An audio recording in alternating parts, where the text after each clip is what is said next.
Been a week since news broke of State Superintendent Kirsten Baesler's arrest for driving under the influence. She's made 2 public statements, but no on-camera appearances until now.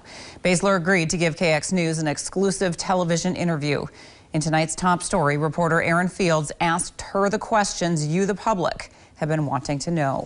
What was I thinking? The question often is asked, what was I thinking? And at that point in time, I wasn't. I made an extremely poor decision. Baesler says after work, she decided to go out with colleagues to grab a bite to eat and have a drink. While out, she tells me she consumed 3 craft beers during dinner and then made the decision to drive home. Exactly why they pulled you over? Yes. So from what the officer shared with me was that I had crossed the fog line twice and had come close to the center line on another occasion. So because of that, they pulled me over. A Highway Patrol spokesman told KX News that Baesler was driving erratically before being pulled over on Memorial Highway in Mandan. She refused a breathalyzer and a blood test.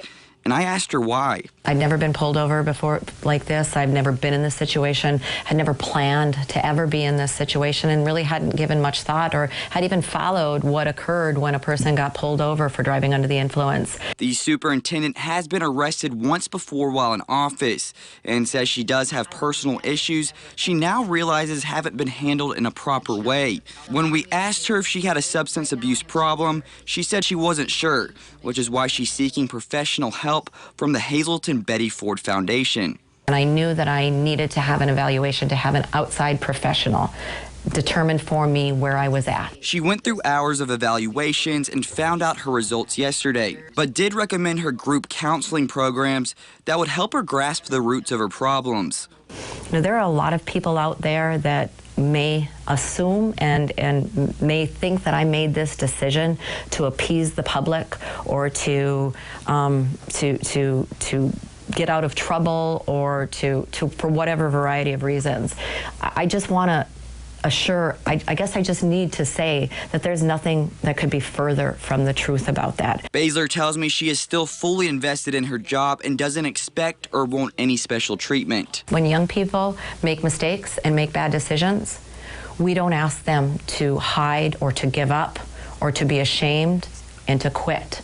What we ask them to do is accept responsibility, learn from your mistakes, make amends to the people that you've hurt, and do whatever you need to do to make sure that that decision is never made again. As a role model to many children around the state, she says she will continue to do whatever it takes to build back up their trust.